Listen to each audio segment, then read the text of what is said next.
말씀 보십니다. 에베소서 1장 3절부터 14절.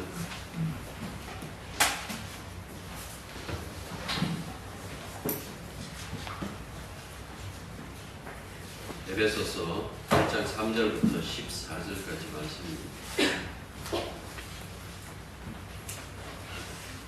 오늘 주어복 하겠습니다. 세 번째 보고 우리가 돌아가겠습니다.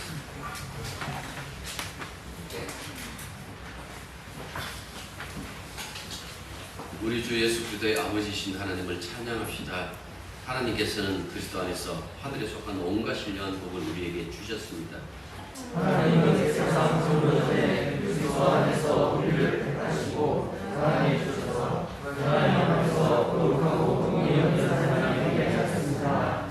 하나님은 하나님의 기뻐하시는 뜻을 따라 예수 그리스도를 통하여 우리를 하나님의 자녀로 삼으시기로 예정하신 것입니다. 그래서 하나님이 하나님의 사랑하신 우리에게 거두신 하나님의 영광스러운 은혜를 찬양하게 하셨습니다. 우리는 이 아들 안에서 하나님의 풍성한 은혜를 따라 그의 피로 구속 곧 죄 용서를 받게 되었습니다. 하나님은 우리에게 모든 지혜와 긍휼을 넘치게 해주셔서 그리스도 안에서 미리 세우신 하나님이 기뻐하시는 뜻을 따라 하나님의 신비한 뜻을 우리에게 알려주셨습니다. 하나님의 내가 제가 전혀 나와 나에 있는 모든 것을 그리스도 안에서 그를 거룩하여 공생시키는 것입니다. 하나님은 그리스도 안에서 우리를 상속자로 삼으셨습니다. 이것은 모든 것을 자기의 원하시는 뜻대로 행하시는 분의 계획에 따라 미리 정해진 일입니다. 그것은 그리스도의 먼저 하나님의 영광을 찬양하여서 하나님께 하시는 것이었습니다. 여러분도 그리스도 안에서 진리의 말씀 곧 여러분을 구원하는 복음을 듣고서 그리스도를 믿었으므로 약속하신 성령의 날인을 받았습니다. 이 성령은 하나님의 주를 우리가 완전히 인도하는 때까지 우리의 상속의 방법이시며 우리가 원하는 하나님의 영광을 찬양하게 하셨습니다. 아멘. 성경은 예수 그리스도에 관한 비밀, 세번역에서는 신비라고 번역했습니다만은 이 신비를 담고 있습니다. 쉽게 말하면 구약은 오실 그리스도에 관한 신비롭고 비밀스러운 내용을 담고 있어요. 신약은 오신 그리스도에 관한 그리고 그가 하신 일에 관한 신비로운 그 비밀을 담고 있습니다. 구약의 장자 개념, 정결한 제물, 제사장, 성전, 선지자, 왕, 심지어 장대에 달린 불이 뱀의 사건까지도 그 당시에는 상징물이었으나 신약에서는 예수 그리스도의 신분과 그가 하실 일, 그가 완성하실 그 일을 그것을 통해서 나타내셨고 이루셨다라는 그 말씀을 해주고 있습니다. 우리가 오늘 읽었던 이 본문의 말씀 8절부터 우리가 9절을 중심으로 보는데요. 그 뜻의 비밀 혹은 그 신비는 기독교가 비밀스러운 종교, 밀교라는 어떤 그런 의미가 아닙니다. 자주 그 말씀 드렸습니다만은 바울이 전한 하나님의 뜻의 이 비밀이 가진 이 특징이요. 개방되었는데 알지 못한다라는 거예요. 보기는 보아도 알지 못하고 듣기는 들어도 깨닫지 못하는 그 비밀, 그 신비다라는 그 말씀이에요. 무엇을 감춰놓고 나중에 네가 내한테 잘하면 알게 해줄게라고 그렇게 말하는 비밀이 아니라 이미 모든 것을 다 까발려 두셨다라는 그 말씀이에요. 모든 것을 다 까발려 두셨지만은 그것을 보고도 마음으로 이해할 수 있는 지혜와 총명이 생겨나지 않더라라는 그 의미로서의 비밀, 그 의미로서의 신비를 우리들에게 말씀해 주고 있는 것이죠. 그리스도 구원에 관한 그 지혜와 총명은요, 우리가 성경을 들여다본다고 혹은 언어적으로 문법적으로 해석을 한다고 생겨나는 것은 분명히 아니에요. 이 부분은 성경에서 반복해서 그 말씀을 해줘요. 그러니까 하나님의 영이 아니고서는, 하나님이 영이 주시는 그 지혜와 총명이 아니고서는 결코 하나님이 하시는 그 일을 알 수 없다라고 그렇게 말씀하신다고요. 주님께서 세상에 계실 때에 천국을 말씀할 때 늘 비유로 말씀하셨어요. 왜 비유로 말씀하실까라고 이렇게 물으셨어요. 그 비유가 어려운 비유도 아니었잖아요. 굉장히 쉬웠어요. 그런데도 불구하고 뭐라고 말씀하는 거니까 천국의 비밀을 아는 것은 너희에게는 허락되었으나 그들에게는 아니 되었나니 무릇 있는 자는 받아 넉넉하게 되되 없는 자는 그 있는 것도 빼앗기리라.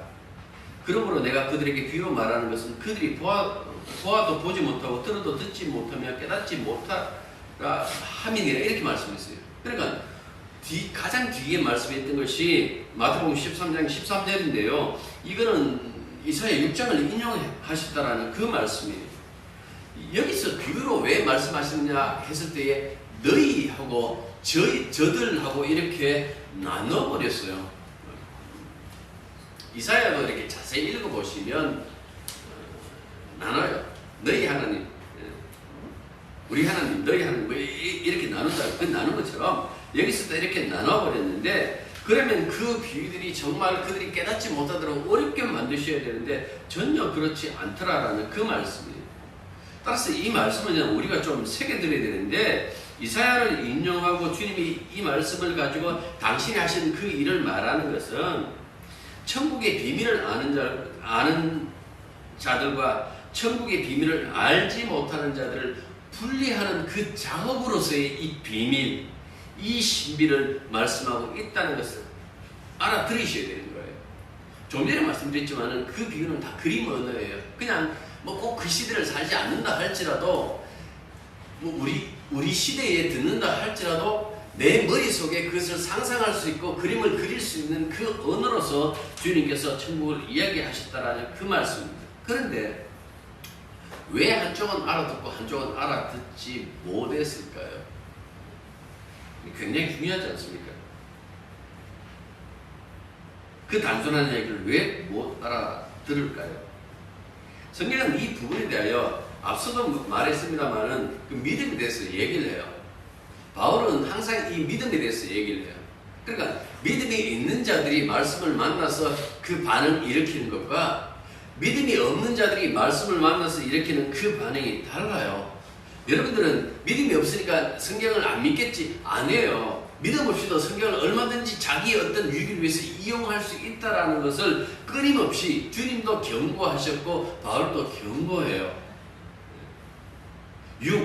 혹은 육신의 일 이렇게 얘기하면서 끊임없이 경고하는 것이 무엇인가 하니까 하나님이 영이 없이 성령이 주시는 그 믿음이 아니라 인간이 만들어내는 그 인간의 믿음을 가지고 믿는 어떤 그런 행위들을 가지고 신앙생활하는 것들을 끊임없이 경고하셨다라는 그 말씀입니다. 믿음이 없는 자들에게 예수님의 비유라는 것은 단순히 비유예요. 단순히 비유라는 것은 그렇게 이 비유 안에서 심각하게 어떤 자신의 존재를 생각하지 않는다는 이야기예요. 예수님은 이렇게 그 당시에 글을 모르는 사람 위해서 그림을 머릿속에 그림을 그려가면서까지 이들에게 쉽게 천국을 얘기했어. 뭐 한 이 정도? 그 너머를 모르는 거예요. 그렇게 설명해도 알지 못한다라는 그 사실을 모르는 거예요. 단순히 쉽다? 단순히 그렇게 그들의 그 연약함을 도우셨다라는 어떤 그런 수준에서 그 이미지화를 시켜줬다라는 그 단순한 이야기들만 하는 것일까요?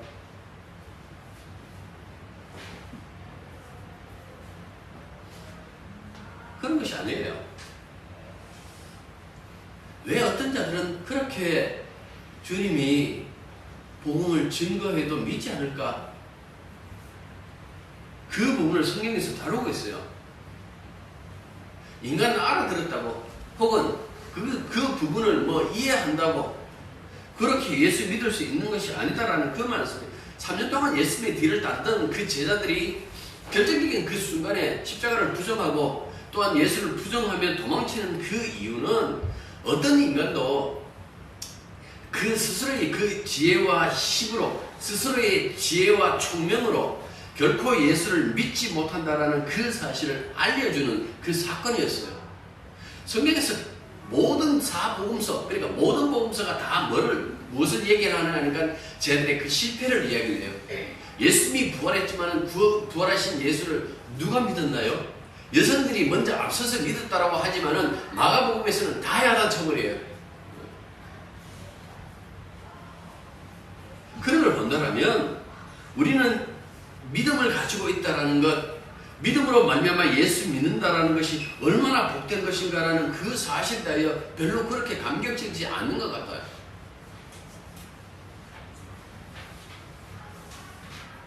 오랜 세월 동안 예수 믿는다고 예수 아는 것 아니에요.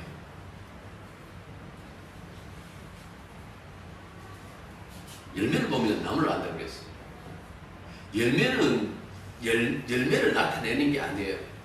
열매는 나무를 알게 해요. 나무는 예수님이거든요. 그러니까 생각해 보십시오. 예수라는 나무를 드러내는 어떤 열매로서의 삶을 살 것인가? 아니면 그 예수가 아닌 다른 그 나무를 나타내는가? 그 열매 보면 알아요. 평생 어떻게 이 사람이 기도하는지, 이 사람이 어떻게 행동하는지, 이 사람이 어떤 그 사고방식으로 사는지 그거 보면 그 나무가 나타나요.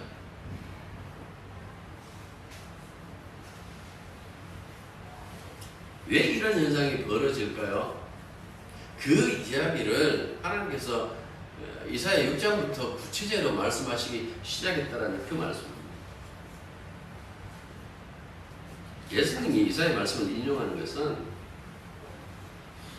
뒤에서 잠시 그 말씀을 드리겠으면 이사야의 소명이 그거였잖아요. 소명 그러니까 이사야를 부르신 부름을 받은 그 이사야에게 사명을 주셨는데요. 그 사명이 뭔가니까 가서 들어도 깨닫지 못하고 봐도 보지 못하는. 그래서 하나님께 돌아오지 못하도록 하라라는 그 말씀을 주시잖아요. 근데 어떻게 보면 굉장히 엉뚱한 사명인데요. 그 선지자잖아요. 그 선지자는 어떻게든지 나가서 일단 하나님에게 소명을 두고 살아야 되는데 안 그러면 망한데 그 얘기 해야 되는데 이미 그 이사야를 전체를 읽어보면요. 이미 심판은 던져져 버렸어요. 피할 수 없는 거예요. 그 심판은 이미 던져버려요. 제가 언젠가 그 다니엘서에서 그 얘기를 했어요. 이 사람들이 70년 동안 회개했기 때문에 하나님께서 이를 다시 돌이키는 것이 아니다 그랬어요. 당신의 계획에 70년 후에는 이들을 끄집고 오고 그 다음에 얼마 있다가 그 몇백 년이 흐르고 난 다음에 예수님을 보내기 위하여 그 땅에 보내기 위하여 그냥 데리고 오신다고 그 말씀드렸잖아요. 심판이 이미 던져져 버렸어요. 언제까지일까라고 했을 때에 그 이사야 6장에 보면 그 얘기를 해요. 거룩한 씨를 이 땅의 그리스도이라 삼기 위하여 하나님이 한 아기를 보내실 때까지라고 그렇게 얘기해요. 그리고 이사야 7장에서 그 유명한 하나님의 그 아이가 우리에게 태어난다라는 그 얘기를 해요. 그러니까 그 아기가 누굽니까? 마태복음 보면 마태가 이렇게 얘기를 하죠. 임마누엘. 이사야 7장에 있던 그 12절입니까? 있던 그 말씀을 인용해요. 임마누엘. 예수님이 우리에게 태어났다라고 해놓고 임마누엘 이렇게 얘기를 해요. 그 임마누엘이 하는 그 일이 뭡니까? 하나님이 우리 가운데 오셔서 하는 일이 딱 한 가지 있어요. 쪼개는 거예요. 갈라내는 거예요.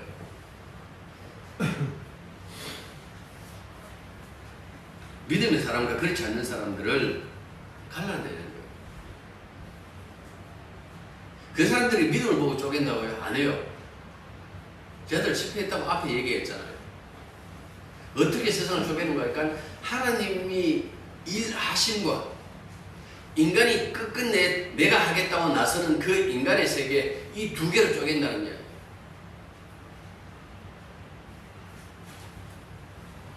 에베소 1장 4절 보십시오. 언제부터 이렇게 하기로 작정하셨습니까? 창세 전부터. 세상을 만드시기 전부터 이미 이렇게 하시는 거예요. 그 어떤 경우도 하나님의 은혜로만, 그의 사랑으로만 살아가는 그 세계를 완성한다. 이게 목표예요. 10절에 있는 말씀대로 하면 그 아들이신 예수 그리스도로만 그 모든 것을 종속시켜서 거기서 그의 다스림을 받게 한다. 이게 이미 정해놓은 거예요. 그래서 이것을 어떤 자들에게는 설명을 해줘요. 그걸 구절 보십시오. 다시 8절부터 볼게요. 이는 그가 모든 지혜와 총명을 우리에게 넘치게 하사 그 뜻의 비밀을 우리에게 알리신 것이요. 내가 비밀을 안 것이 아니에요. 하나님이 그 비밀을 알게 하셨다 하고 이렇게 얘기를 해요. 그러니까 어떤 이들은 보아도 보지 못하고 들어도 듣지 못하고 깨닫지 못하도록 은혜하신다라 그렇게 말씀했어요. 왜 이렇게 하실까? 만물을 구성하는 이 자체가 하나님 일이기 때문에 그래요. 인간은 늘 개입해서 인간을 창조하려고까지 하고 있잖아 지금.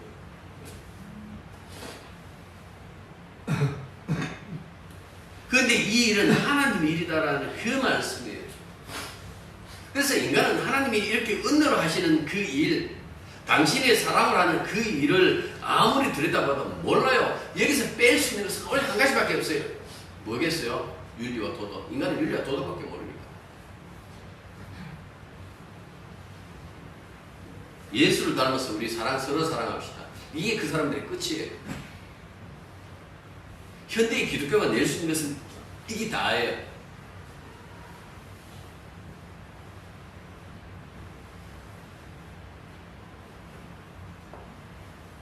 여러 번 그 말씀 드렸습니다만은 이사야 6장은 우시아가 죽던 그 해라고 이렇게 시작해요. 왜 하필이면 우시아가 죽던 해에 선지자의 소명이 있을까? 보통 일반적으로 보면 그 이사야를 우리가 잠시 살펴보면서도 그 얘기를 했습니다만은 소명이라는 것은 예레미야를 보면 그냥 하나님께서 부르시고 난 다음에 사명을 주신다고요. 그런데 이미 선지자 노릇하고 있는 그 이사야를 불러요. 그때가 언젠가 하니까 바로 우시아 왕이 죽던 그 해였다라는 그 말씀입니다. 그때 비로소 어떻게 보면 이사야는 제대로 이제 선지자 노릇하는 거예요. 왜 하필이면 우시아인가? 라고 했을 때 우시아의 그 잘못된 그 일을 여러분들 이미 다 기억하십니다. 성경을 보시니까. 제사장을 거치지 않고 분향하려다가 성전에 들어가 분향하려다가 문둥병이 발하는 거였잖아요. 그래서 이 일을 가지고 제가 여러분들에게 얘기를 하기에 이렇게 얘기를 했습니다. 중보자 없이 자기 스스로 자기를 구원하는 그런 행동을 하나님께서 용납하지 못한다라고 그렇게 말씀드렸어요. 그걸 예수님이 인용하고 지금 바울이 인용하고 있다는 그 말씀입니다. 예수는 오직 유해신 중보자라는 그 얘기를 바울이 해요. 디모데전서 2장 15절에 보면. 그러니까 중보자 없이 하나님 앞에 나갈 수 있다고요? 그럴 수 없다는 이야기예요. 오직 우리에게 중보자를 통한 구원만 있다는 그 얘기를 누가 아는고 하니까 성령을 통하여 지혜와 총명을 받은 사람들. 그 사람들만 안다라는 거예요. 여러분들이 말씀을 읽다가 말씀에 대해서 이렇게 그 감동이 몰려오면 세상에 그 어떤 것보다도 이것이 행복하다는 그 생각이 드나요? 그런 것보다는 좀 더 육신적인 것을 더 좋아하지 않나요? 내 자식이 잘 됐어. 내 남편이 잘 됐어. 우리 집에 이런 일이 벌어졌어. 우리는 여기에 대해서 굉장히 큰 기쁨을 가지고 있는데 말씀이 내게 이렇게 읽혀지고 알려지고 내가 스스로 나를 부정할 수 있는 어떤 그 위치에 있다라는 이 지혜, 이 총명, 이 부분에 대해서는 그렇게 감격하는 그 마음들이 있는가라는 그 말씀입니다. 처음부터 우리는 눈 감고 있다는 그 사실을 몰라요, 사람들. 나는 많이 배웠어. 난 대학을 먹었어. 나는 성경 볼 때마다 이게 난 영어 성경도 읽을 수 있어. 아니, 나는 헬라어든, 아니면 아람어든, 히브리어든, 난 읽을 수 있어. 여러분들 그것만 자랑했지, 정말 하나님께서 진짜 우리의 영안을 열기 위해서 이것을 알게 하신다라는 그 부분에 대한 그 감동, 그 감격은 없다라는 그 말씀입니다. 이사야 6장 10절 이렇게 말씀해요. 염려하건대 그들이 눈으로 보고 귀로 듣고 마음으로 깨닫고 다시 돌아와 고침을 받을까. 이 말씀의 뉘앙스가요, 내 앞에 나와서 내가 당신 믿습니다, 하나님 가만히 계세요, 내가 알아서 다 할게요, 그 우기는 더 이상 용납 못하겠다라는 거예요. 우시아왕이 어떤 때 나왔을까요? 우시아왕 때, 그러니까 유다하고 북쪽 이스라엘하고 남쪽 유다하고 북쪽 이스라엘하고 갈라졌을 때에 이 북쪽에서는 여로보암 2세 때, 이 남쪽에서는요 우시아왕 때 가장 강성했어요. 네. 어떤 마음으로 들어갔을까요? 하나님, 저 왕 잘 세웠죠. 이제 걱정하지 마십시오. 내가 이 나라 잘 보존하고 보편할 겁니다.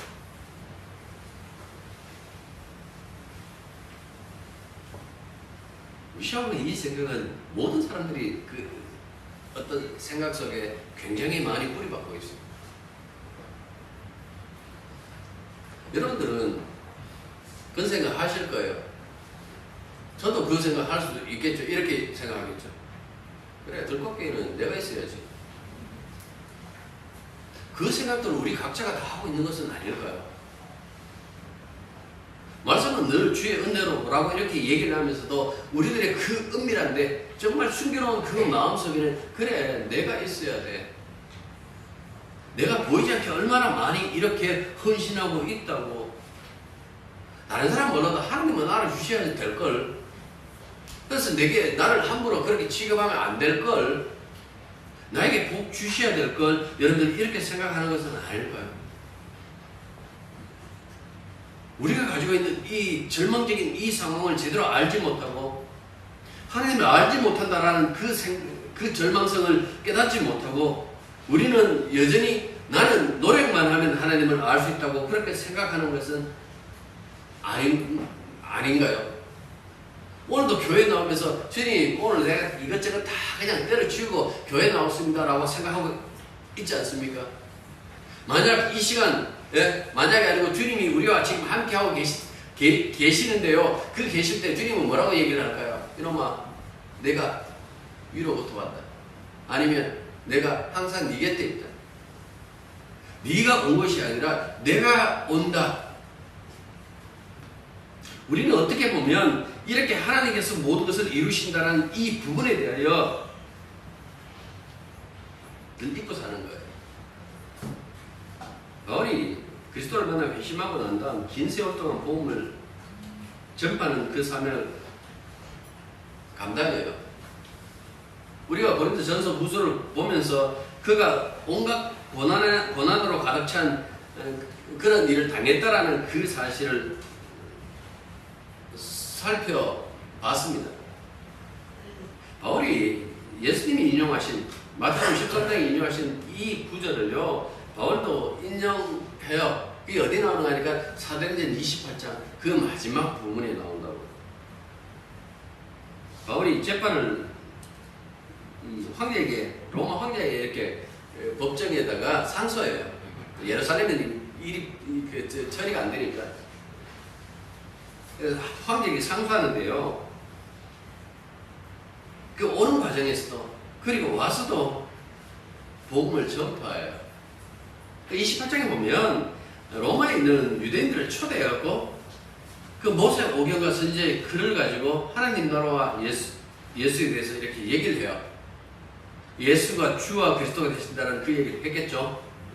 그런데 일부분이 바울의 말에 이렇게 관심을 가지는데 그 관심도 믿음의 어떤 그 관심이라기보다도 어떤 바울의 이론에 일리가 있다, 이런 말도 우리가 들어야 되지 않겠는가라는 어떤 그런 차원에서 관심을 가졌을 뿐 대부분은 받아들이지 않고 바울을 등졌다라고 얘기를 해요. 왜 등질까? 바울이 복음이 뭡니까? 지금까지 자신을 지탱했던 그 율법의 열심, 그걸 무의미한 것으로, 무익한 것으로 말하기 때문에 그런 거예요. 사람이 그래요. 내가 무엇 때문에 정말 열심히 살아왔어요. 내가 만약에 내 자식을 위해 열심히 살아왔다면 자식이 실망시키면 사람들이 대충 이렇게 얘기를 해요. 이제는 살맛도 없다. 살아서 마음은 내가 그만큼 애써갖고 자식 키워놨는데 자식이 나한테 이런 말 하더라고.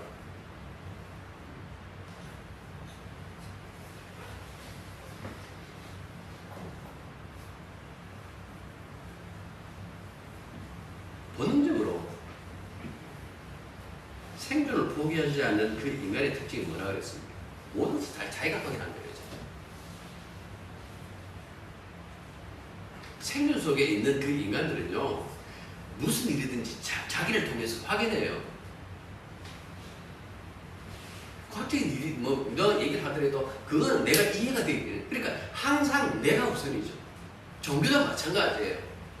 내가 확인할 수 있는 그 종교, 그 믿음을 원해요. 율법은 그런 의미에서 충분히 그 가능성을 주죠. 이 사람들이 잘못 이해했으니까. 아, 그래, 하나님 앞에 이렇게 정결하게 살고 열심히 이렇게 살면 하나님께서 우리를 당신의 백성으로 삼고 구원해 주시겠지라는 그 생각이 떠나지 않더라라는 그 말씀이에요. 그런데 바울이 전한 복음에서는 뭡니까? 그걸 다 무익한 것으로, 무의미한 것으로 그렇게 취급해버리죠. 전혀 알지도 못하고 이제 처음 듣는 그 나사렛 예수, 그것도 십자가의 그 죽음을 가지고 그 십자가의 죽음이 하나님의 비밀이다, 하나님께서 그 십자가의 죽음을 가지고 우리를 구원하셨다라고 그 얘기를 하니까 이 사람들이 받아들여지지 않는 거예요.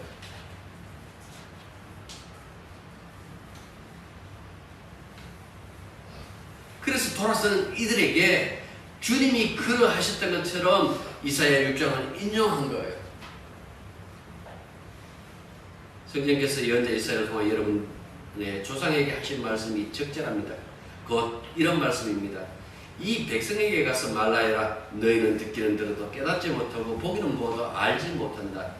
이 백성의 마음이 무뎌지고 귀가 먹고 눈이 감겨져 있다. 이는 그들로 하여금 눈으로 보지 못하게 하고 귀로 듣지 못하게 하고 마음으로 깨닫지 못하게 하고 돌아서지 못하게 하여 내가 그들을 고쳐주지 않으려는 것이다. 바울이 풀어서 그 얘기를 했어요. 제가 그 세 번역을 읽었습니다. 그러므로 여러분은 하나님의 이 구원의 소식이 이방 사람들에게 전파되었음을 알아야 합니다. 그들이야말로 그것을 듣고 받아들일 것입니다. 이방 사람이라고 다 바울의 말을 듣나요? 안 듣잖아요.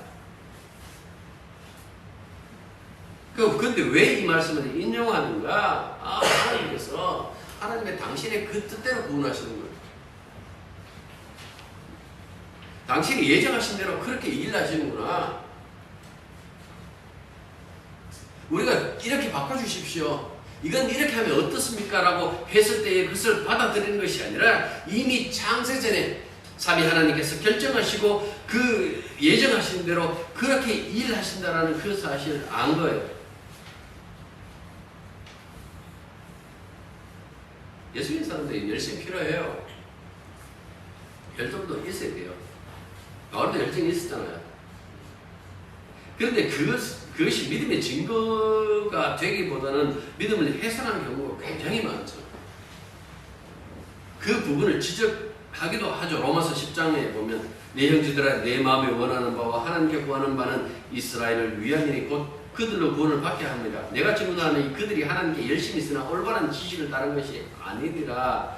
하나님의 의를 모르고 자기의 의를 세우려고 힘써 하나님의 의에 복종하지 아니하였느니라. 하나님의 의에 복종하지 않았다는 것이 무엇입니까? 쉽게 얘기하면 예수 안 믿는다는 거예요.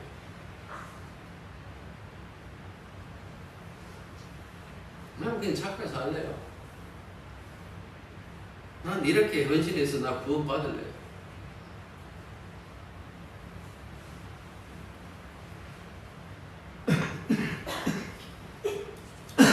로마 10장 4절에 이렇게 얘기해요. 그리스도는 모든 믿는 자들에게 의를 이루기 위하여 율법의 마침이 되십니다. 앞서는 실패했던 그 인간들의 그 모습 열심히 믿는데 결국 실패할 수밖에 없는 그 인간에 대해서 이야기를 했더라면 4절에서는 예수만이 율법의 완성이다, 율법의 마침이다 라고 그렇게 얘기를 해요. 쉽게 말하면 예수 믿으면 그것이야말로 율법을 완성시키는 것이다라는 그 말씀이에요. 그런데 누가 이걸 믿어요? 사람들은 항상 자기 인생을 돌아보게 됐어요. 천국 가겠어요? 글쎄요. 제가 이렇게 살아서, 내가 이렇게 살아서라는 것은 여러분들 자기 행위 속에서 도무지 구원이 나오겠느냐라는 그 의심을 하는 것이죠. 그러면 여러분들 마음에 흡족할 만큼 살았다라면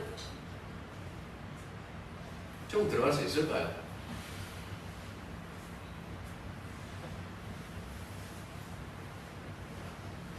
왜 스미가 그림없이 예수를 이야기하는지 대해서 관심을 둬야 되는데 그 부분은 관심을 안 드는 거예요. 온전히 하나님 말씀에 순종한 것은 예수님밖에 없어요.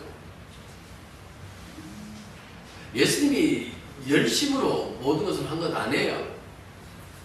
예수님이 보이는 것은요, 다른 것이 아니고 하나님의 뜻에 순종하는 것밖에 없어요. 필요한 것은 예수님처럼 하나님 말씀에 순종하는 거예요. 그분의 말씀을 따르는 거예요. 그의 말을 들으라, 예수의 말을 들으라 하면 그의 말 듣는 거예요. 주님이 죽기까지 순종했잖아요. 우리 역시 마찬가지예요. 죽기까지 자기 부인하는 거예요. 예수님이 다 하셨습니다. 예수님이야말로 진짜 이 복입니다라고 그렇게 얘기를 해요. 그걸 다시 보십시오. 4절에서는 창세전에, 고린도전서 2장 7절 보면 만세전에 이미 정해놓으시고 은밀하게 감추어 놓으셨다라고 얘기를 해요. 무엇을? 십자가를 이렇게 얘기를 해요.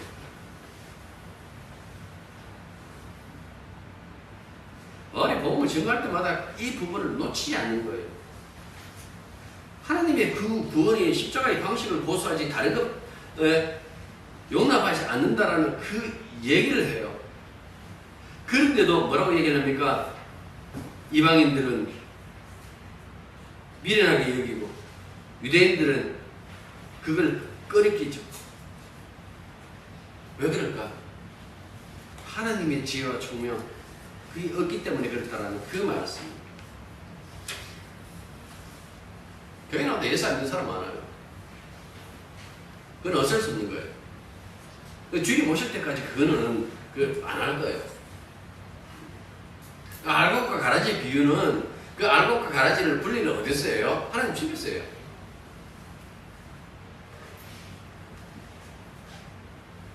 그런데 도대체 하나님 자기 백성을 그 유지하는 비결이 무엇일까라고 했을 때에 그걸 오늘 본문에서 얘기를 해요.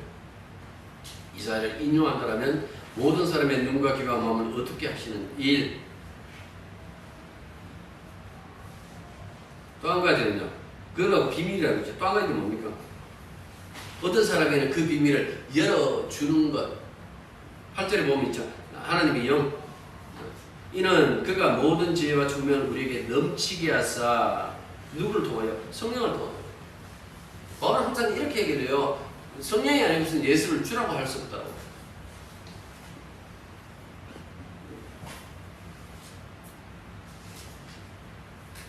고린도전서 2장 10절 보면 분명하게 얘기해요. 오직 하나님이 성령으로 이것을 우리에게 보이셨으니 무엇을요? 하나님의 비밀인 그 십자가. 하나님을 예수를 중심으로 모든 만물을 구속하신다라는 그 사실을 성령은 우리에게 알게 하셨다, 우리에게 보이셨다라고 그렇게 얘기를 해요. 그 하나님의 비밀 유지는 지금도 여전히 유효하죠. 우리는 성경을 펼쳐놓고 있어요. 뭐 가장 많이 팔린 세상에서 가장 많이 팔린 책이 이 성경책이라고 얘기를 하잖아요. 사람들이 이 성경책이 있지만은 혹은 이 성경책을 들여다보지만은 예수 안 믿어요. 그러니까 이 비밀은 여전히 유효한 거예요.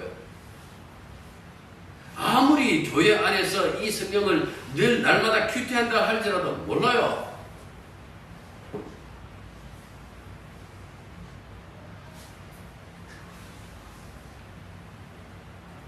우리가 똑똑해서 이 복음을 깨닫는 것 아니에요. 교회 잘 만나고 목사 잘 만나서 깨닫는 것 아니에요. 성령이 알게 하시는 거예요.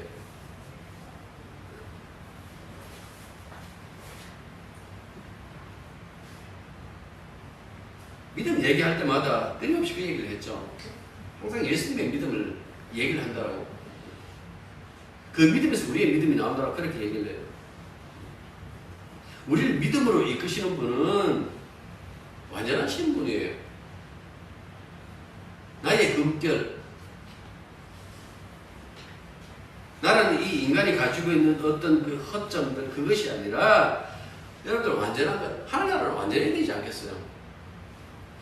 여기서도 에베소에도 얘기를 하잖아요. 흠도 티도 없는 것은 내 믿음으로 가능하겠어요? 예수의 피로 말미암아 다시 말해서 예수님의 그 믿음으로 흠도 티도 없는 것이 나오지 않을까요?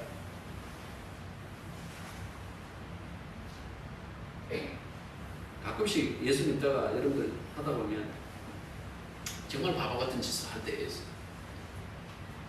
절망하고 실망하고 뭐 절망하는 것이 아니에요. 조금만 여러분들 그 지혜가 있으면 물론 그것도 은혜 주셔야 되겠지만은 다르게 깨달아요.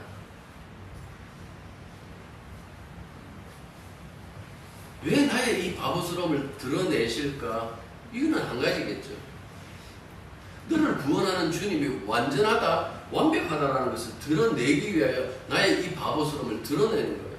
우리는 다른 건 몰라도 이 인간은 구원에 관한 한 바보스러운 거예요. 어리석어요. 어리석다라고 했을 때 인간이 뭐 지금 우주의 비밀을 캔다고 굉장히 그냥 이야기를 하겠죠. 그런데 항상 그 얘기를 하잖아요. 성경에서 이렇게 얘기를 해요. 구원에 관한 한 이렇게 얘기를 해요. 그렇다고 뭐 다른 분야도 인간들이 다 알고 있다는 것은 분명히 아니에요.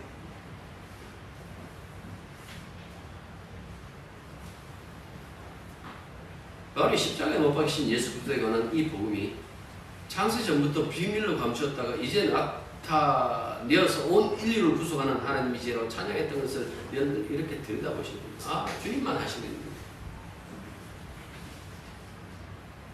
왜 이야기를 할까요? 그 어떤 것도 인간을 협력하지 않았다. 인간의 솜씨를 빌리지 않았다라는 그 얘기를 해요.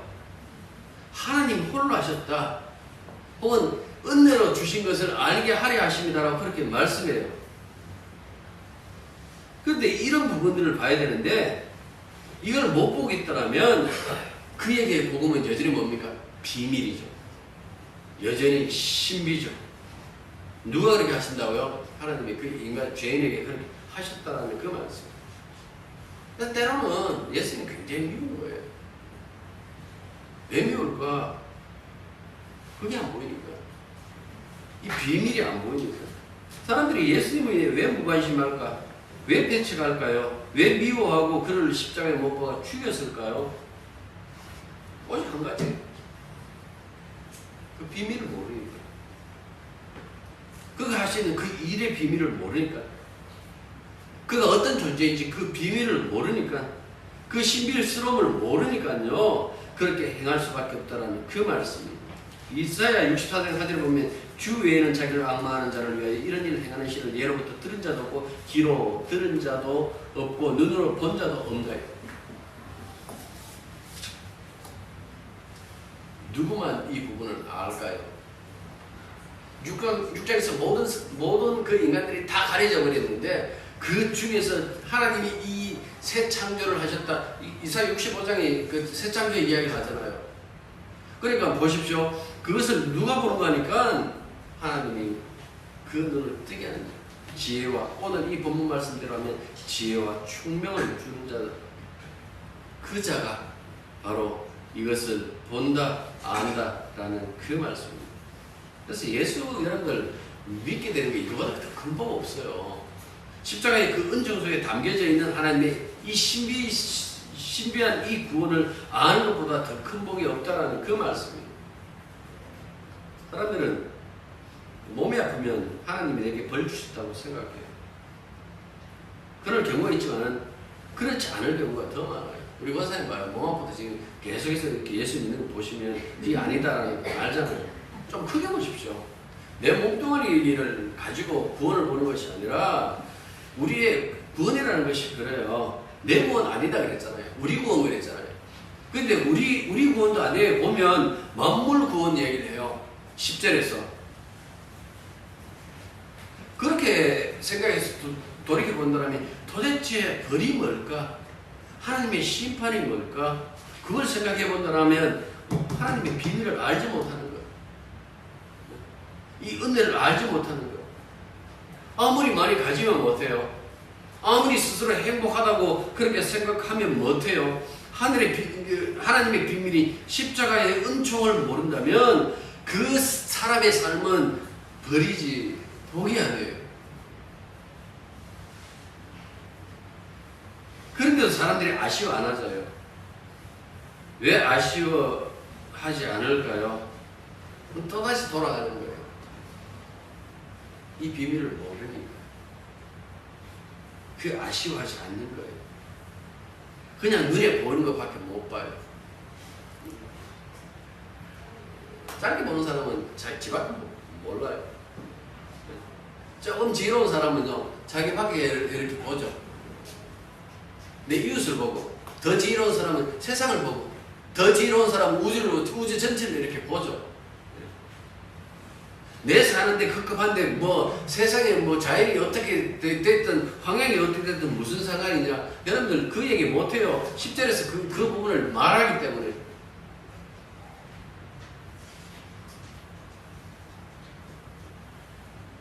지혜와 총명 이거 없으면 가치를 몰라요. 십자가의 위력을 몰라요. 성령이 우리들에게 이걸 조명해 줬다는 것이 이것이 복이에요. 교회 다니면서 무엇을 알았습니까? 라면 이 얘기 하시는 나 십자가 은혜 알아. 그 속에 담겨져 있는 하나님의 그 계획을 알고 있다. 모든 것을 새롭게 할 것이다. 그리스도 안에서 통일시킬 것이다. 성령을 받지 않았다면 이건 몰라요. 이건 모르고 그러면 교회 나올 수 있나요? 예, 나와요. 그 나오는데요, 결국 그 사람이 거짓으로 예수 믿었다는 것을 들통나게 돼 있어요. 이 마태복음 7장에서 얘기를 하잖아요. 마지막으로 이렇게요. 그날에 많은 사람들이 나더러 이르되 주여 주여 우리는 주의 이름으로 선자 노릇하며 주의 이름으로 귀신을 쫓아내며 주의 이름으로 많은 권능을 행하지 아니하였니까 하니 그때에 내가 그들에게 밝히 말하되 내가 너희를 도무지 알지 못하니 불법을 행하는 자들아 내게서 떠나가라. 열매로 나면 안 되고 그랬어. 여러분들 정말 주님이 그렇게 행복으로 다가오시면 그게 진짜 복 받은 거예요. 그거 모르면 신앙 아니에요. 기도하겠습니다. 저희들의 일생이 주님의 은혜 속에 있음을 잊지 말게 해 주십시오. 예수 믿는 시간이 길면 길수록 혹은 많은 사람들이 나를 주목하면 할수록 신앙을 내 중심으로 생각하고 있는 것은 아닐런지요. 죽는 그 순간까지 하나님의 은혜가 아니고서 아니 죽고 난 다음도 하나님의 은혜로 말미암아 우리가 부활의 세계 영생의 세계에 들어간다는 그 사실을 잊지 말게 해 주셔서 하나님이 지혜와 총명 주신 것 그 알게 하신 십자가의 그 복음 그 은혜를 한평생 세상에 전파하며 살아갈 수 있는 주님의 자녀들로 삼아 주시옵소서. 예수 이름으로 기도드립니다. 295장입니다.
하겠습니다. 우리 김영호 건설의 장남 정기철 군이 선화서 시민철 내는 거 이유를 알아요. 예배 다 맞을 때 들어왔거든요. 참아야지 어떻게 하겠습니까? 자, 군에 가서 이제 노사훈련소 가겠죠. 거기서 예수님을 제대로 정말 깨닫는 그 순간은 맞느냐 안 맞느냐 그런 기회가 주어지기도 해요. 왜냐하면 세월이 거꾸로 매달아도 국뽕 시기는 돌아간다. 네가 이제 군대 가면 그 얘기 들을 거예요. 그래서 세월이나 떼자 하고 그렇게 군대 생활을 해본들 의미가 없어요. 그러면 내가 우리나라에 충성하겠다. 좋은 생각이죠. 그런데 그것 갖고도 부족해요. 정말 원하는 것은 예수 믿는 사람으로서 그것에서 내가 내 믿음을 다시 한번 돌아보는 거예요. 돌아보고 내가 예수 믿는 사람으로서 내가 간 그 자리에서 어떤 행동을 해야 되는가 라는 것을 한번 생각해 봤으면 좋겠어요. 내가 있을 때는 2번이나 그 전시상 같은 게 이렇게 맞았어. 한 번은 그 중국에 넘어왔을 때 그 얘기. 그리고 우리 때는 전방에서 이렇게 그 일이 벌어지면 항상 전방 쪽으로 이렇게 트럭 타고 올라가요. 한참 올라가다가 해제되어 돌아오기도 했는데 그런 중에서도 행복하게 했는 것이 있다라면 그 예수 믿는 것이 아니었을까라고 그렇게 생각해요. 혹시 합니까? 기자에 돌아와서 목사 되겠다 할런지. 그거는 뭐 우리가 어쩔 수 없는 거고 아무튼 신앙생활 잘했으면 좋겠어. 그냥 한번 교회 이렇게 나가기 시작하면 끝까지 나가야 돼. 중간에 가고 뭐 거절됐다 안 나오고 그렇게 안 되고 끝까지 신앙생활 잘하시기 바랍니다. 여러분들 기자에 돌아올 때까지. 물론 지금 굉장히 뭐 전쟁 날 뭐 수도 있고 분위기가 지금 좋지 않아요. 뭐 전쟁 나면 또 군인들이 힘들기도 하지만 후방에 있는 사람들이 힘들어요. 기자에 돌아올 때까지 믿음으로 잘 생활하고 돌아올 수 있도록 해달라고 여러분들 기도해 주시기 바랍니다. 자, 그러고 그 10년 이제 앞으로 오늘 지나가면 10년 후에나 볼 수 있는 부분 일식이 오늘 이렇게 해요.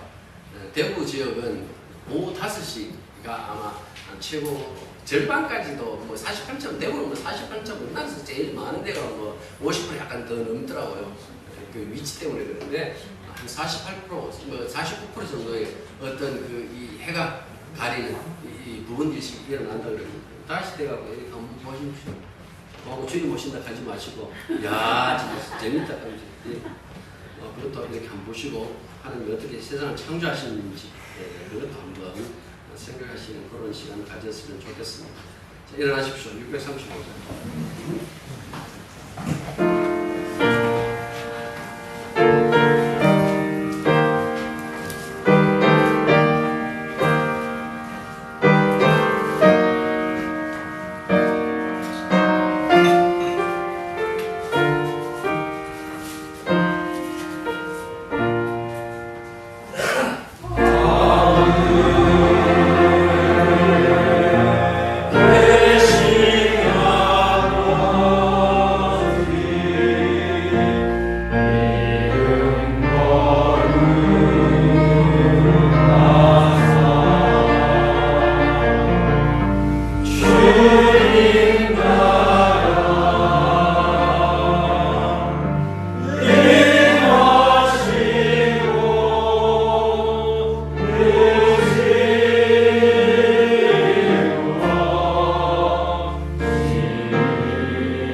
예수 그리스도의 은혜와 하나님 우리 아버지의 사랑과 성령의 교통하심과 교제하심이 진실로 주의 영이 주신 그 지혜와 은총 안에서 오직 주의 영광만 높이기로 다짐하는 당신의 백성들, 특별히 전기찬 군생활 동안 이 지혜의 풍성을 더욱더 누리기를 소망하며 그 은혜를 받기를 생각하며 오늘 이 자리에 모여있는 당신의 자녀들 위해 늘 함께 있기를 축원합니다.